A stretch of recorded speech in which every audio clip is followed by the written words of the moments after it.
Afternoon. I'm going to move pretty quickly through a Zoom training.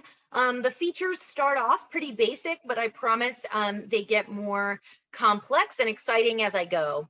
So here we go. So of course you want to check out the settings in Zoom prior to being in the midst of a meeting. So make sure when you're creating your Zoom account, you go through these. There's a lot of them. Just let me give you a heads up. So you are going to need like a half hour if you're wanting to really read through these. Some things I would point out to you: make sure that you select to have your waiting room turned on, and make sure that you have your password turned on, because you do want participants to have those two things. You want them to have to wait in the waiting room, and you want to have a passcode set up for your meetings. This is how you protect your meetings from outsiders, intruders coming into a lesson you're teaching to your students.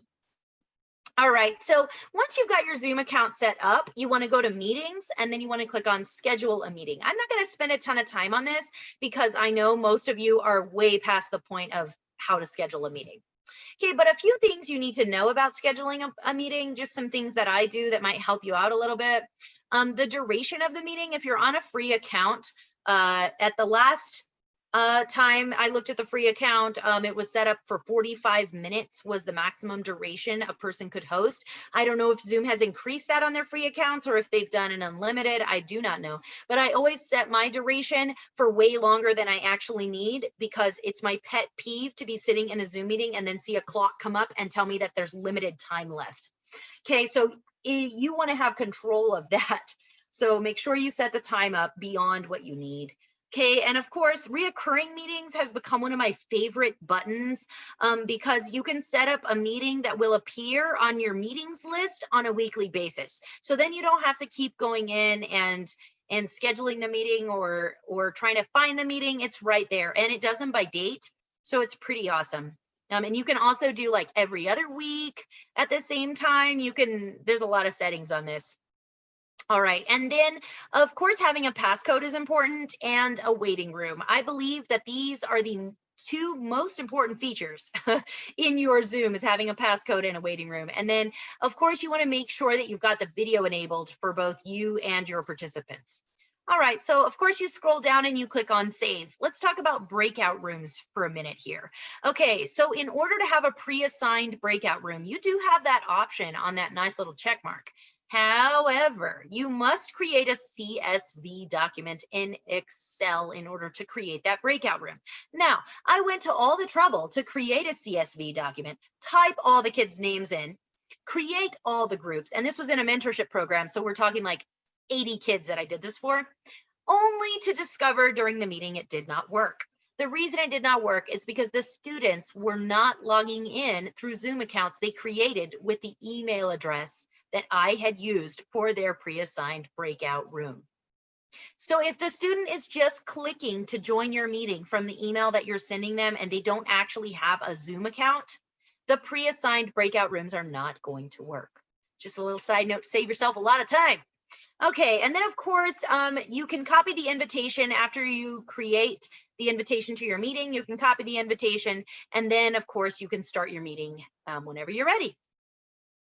So just some norms that I implement in my classroom when we're doing Zoom lessons: I require everyone to have their video on.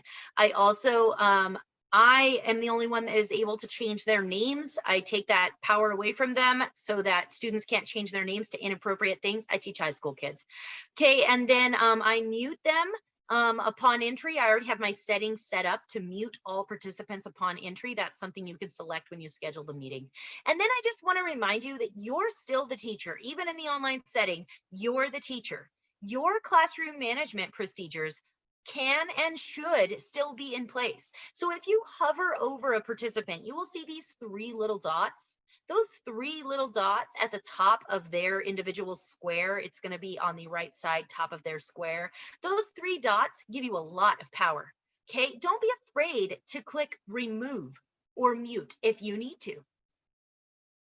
You're the teacher. All right, let's talk about sharing your screen and recording. So I like to do pre-recorded lessons where I share my screen. There's no students, and I just record a video of myself talking through a lesson on Zoom. So here's how you do that. You sign into your Zoom account, you click on host a meeting. When you look at host a meeting, there's a little arrow at the end, a little upside down triangle. Okay, when you click on that, it's going to give you three options. Okay, to host your meeting with the video on, which is where you will appear in the corner of the screen talking with your face and your eyes. That's my favorite feature because I think it's important to remember that there's human beings in this online instruction world. You can do video off, which is where you will appear in a black box in the corner and your name will just be there. Or you can do share your screen only, where only the screen you're sharing will appear and they can hear your voice, but nothing else. All righty. So of course, when you start your meeting, you're going to have to click open Zoom meetings and then join with computer audio. You already know that. So now once you're in your meeting, if you have your settings set up to pre-record, your meeting will automatically begin to record. So when it's recording, you will see this little cloud with a blinking red light in it. Notice I can stop the recording or I can pause the recording. Okay, I can also share my screen. All right, so let's talk about screen sharing. You have this happy little green button here at the bottom that allows you to share the screen. All right, once you click on that green button, it's going to open up your screens that you have open on your computer at that time. All right, keep in mind, it's opening your computer screens. So if you click on a Google search engine page, you want to think about the additional pages that you have opened at the top, okay, because students are going to see it. If you have students' grades pulled up on one of your screens, consider that prior to clicking share my screen. All right, and then you click share, and then as you know, Zoom will show the screen that you're wanting it to show to your audience. All right, you do have some advanced features. So basic was where we just were, where we were showing the screens from our computer. Now, if you're wanting to add sound to your shared screen, this is where you would go to advanced. If you're wanting to use a document camera, this is where you would go to advanced, and then you would click share, and I'll talk more about that later. All right, so once you're sharing your screen, this is what it will look like. Now, I have seen hosts struggle because they can't get the drop-down menu at the top to pull down. So all you do is go to the top of the screen and hover up there in the middle top of your screen, and the menu will drop down. That is where you can change the screen by clicking on New Share. Or you can go to more and you can pause recording, stop recording. You can go to breakout rooms. You can chat with people. All your controls are at the top and you just have to hover up there. When I share my screen, I always go to new share and check what I am sharing when I navigate to another screen, just to make sure my participants are seeing what I think they're seeing, because we've all been in meetings where somebody says, we're not seeing that. And then there's like a 5-minute pause while the host figures out what you're seeing versus what they're seeing. So that can all be alleviated by using the button New Share and checking what your participants are seeing. All right, so once you're sharing a screen, okay, you can also allow students to share their screens. So all you do is share screen, and you don't, I'm sorry, I misspoke when I said once you're sharing a screen. You don't have to be sharing a screen in order for them to share their screen. You can just be in a normal meeting with all your squares and you're just talking. And then let's say that you wanted to have a tutorial and a student was asking you a question, you could give them the ability to share their screen. You go to the bottom and you click on this arrow in share screen, and then you want to click on advanced sharing options. Once you click on advanced sharing options, you can click on who can share, select all participants. This allows any participant to be able to share their screen. And notice my other features that I have set up. All right, in the meeting, now what? All right, so you're in your meeting. Of course, you've always got your waiting room going on. It's something to continuously think about because, as you know, we've all had it happen. People show up late, and then you need to admit them later. So if you're sharing your screen, the participants who may be waiting in the waiting room would be at the top in that drop-down menu. So let's say you have a student that you know is supposed to be in attendance, but for some reason they're not here yet, and you're sharing your screen and talking through your lesson. Well, you want to go to the top periodically and hover to make sure that they're not just chilling in the waiting room all by themselves waiting for you to admit them, because then you know they send you an email later. Well, I was there, but you never let me in. And you're like, oh, okay. So click on admit to bring in participants. If you do not recognize the name of a participant, admitting them is a risk. Just keep that in mind. All right. So then, of course, you know how to see the waiting room and you know how to chat with the waiting room. Good. All right, so chatting with the waiting room. These are the extra features I was telling you I was going to talk about. So when you've started your meeting and you're in there, but there's people in the waiting room. So let's say that you're doing a tutorials session and you have a student in Zoom with you, but then you have another student waiting in line and you're afraid they're going to leave. You can send them a message. So you go to chat, you go to the bottom and you select everyone in the waiting room. And then you can type your message and hit enter and it will pop up. So this picture I have here on the side of your screen where it says, please wait, the host will let you in soon. This is a picture of what the participants saw when I typed that message to them. Okay, so you'll notice they do see my message to them in real time stating, wait, I'm getting to you. All right, so then you have all your participants in the meeting. Remember those 3 dots I told you about? Those are your best friend when you're hosting a Zoom lesson. All right, so you can hover over those 3 dots and it gives you all kinds of options. My favorite button, remove, or put in waiting room. So you can, that's a nice little button. So I tell my students, you know, like if a student is doing something annoying, I will chat to them. So I'll send them a private message and I'll say, hey, Johnny, can you please stop doing that behavior? And then if Johnny continues to do the behavior, I will just go to Johnny's little 3 dots and I click on put in waiting room. And then Johnny is in the waiting room. And then I can send him a chat while he's in there. And I can say, hey, I appreciate you coming to class, but I'm going to need you to change that behavior. So remember, you're still the teacher. Your classroom management is still enforced. And it's the 3 dots where you have all the power.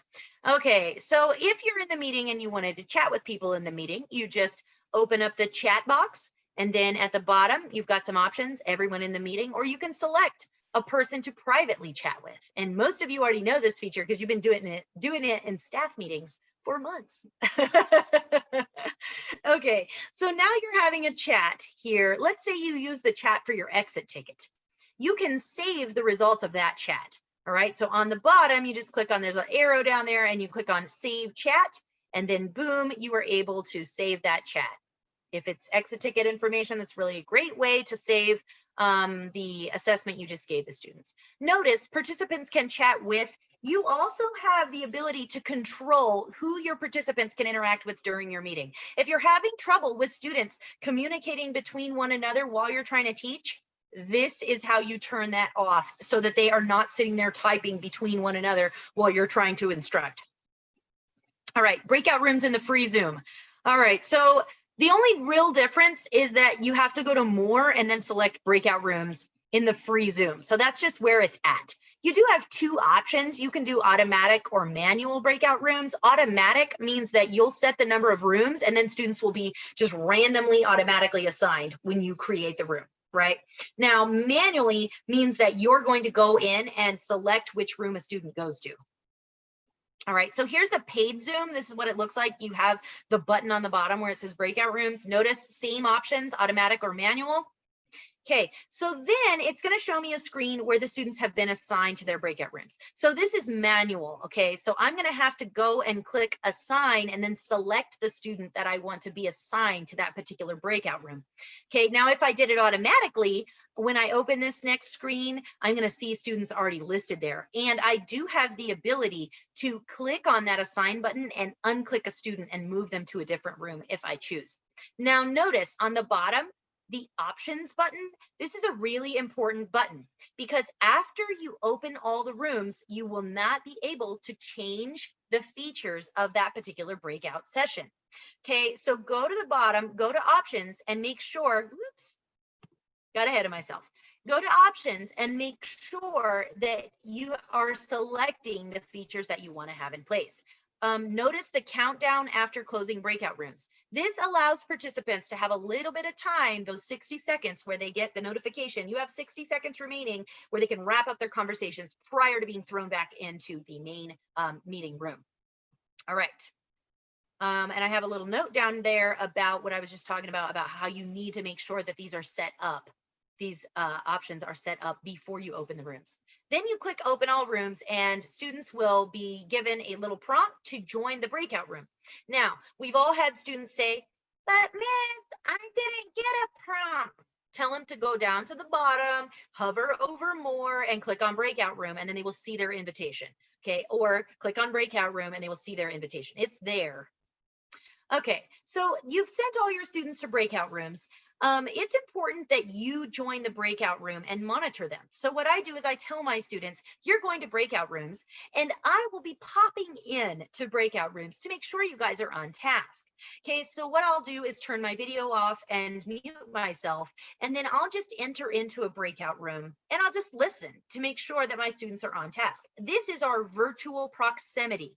In class, you would stand next to a student to make sure they were on task. In the virtual setting, just join their breakout room. So what you do is you click on breakout rooms, in case this isn't already open. You click on breakout rooms, you click on join in the room you want to go into. Then you'll be prompted, if you want to join the room, you click yes. All right, once you're in the room observing the students, here's how you get out of the room. So you'll have these options on the bottom of the screen. Leave breakout room is the one you want to click in order to leave that room. Notice the other two options, leave the meeting or end meeting for all. It is super important that you click on the blue leave breakout room. If you click on it, the other two, you've just ended the whole meeting and the students are celebrating that it's done. Well, that's assuming, I mean, they probably love your class. They're probably not celebrating. It's probably only my literature courses where they want it out. I'm just joking. Okay, how to set up polls. If you're wanting to use a poll, you're going to need to set that up in the scheduling of your Zoom meeting. So when you're scheduling the meeting, there will be an option at the bottom that says add a poll. You'll have to create the poll prior to the meeting beginning. If you're wanting to do a live poll during the meeting, what you can do, like there's websites like Poll Everywhere, and I've seen teachers use other gadgets like Flippity or I've seen other ones. I can't think of them right now. Okay, but what I've seen teachers do is they will post the link to whatever poll or whatever item they want students to interact with in the chat, and then have students click on the chat. Okay, so you don't have to set up a poll within your Zoom meeting in order to poll students or in order to do something interactive. Also, Zoom is constantly updating, so I'm not sure if they have added this feature to the free accounts, but it used to be only for paid accounts where you could add a poll. All right, so you make your poll in the scheduling of the meeting, and then during the meeting, you click on polls, you click on launch polling. This will send all participants a little message to participate in your poll. So they will select their answer to your poll, and then whenever you're ready, you can end polling. All right, you also have the option to share the results or relaunch polling. All right, so now let's talk about some extra features. So when you're sharing, you have this lovely feature to share a whiteboard. A whiteboard is an interactive option inside Zoom where your students can write on the board with you, or you can write on the board for your students, like in live time. So let's say you're editing something and you want to do it in live time virtually. Whiteboard is a great resource. Okay, so you click whiteboard, you click share. So this is what it will look like on your end. Okay, something you should do is have a Word document where you have already loaded whatever pictures or text you're wanting to analyze with students on the whiteboard, because otherwise you are nervous, you've got all this stuff going on, and you're trying to type your example sentence on the whiteboard. It's just easier if you already have it preloaded on a Word document and you can just copy paste it, throw it onto your whiteboard. All right. Next, in order for participants to write on your whiteboard, they're going to need to hover on the top of their screen, and then under view options, they will need to select annotate. This will open up their toolbar and they can select how they want to annotate on the screen. So you can direct them, and this is where, again, you're the teacher and your classroom management is important. So you need to tell the students, all right, everyone please type using the text annotation onto my whiteboard. All right, so here's an example of what that would look like. I typed example. My participant typed, hi, Miss Bailey, this is Jean typing on your whiteboard. All right, now we've all been in meetings where somehow the participants are still able to write on the screen of the host. All right, so it's really important you tell students to X out of the whiteboard application. Tell them to X out. Notice all these options that you also have up here at the top. All right, extra share options.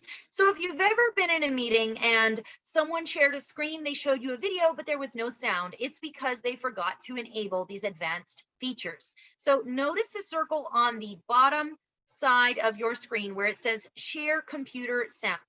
This must be checked in order for you to share the sound from a YouTube video. Now, of course, if you have external speakers, I mean, there's other ways to enable your sound, but the clearest method to make sure your sound works when you share something via Zoom is to click this button.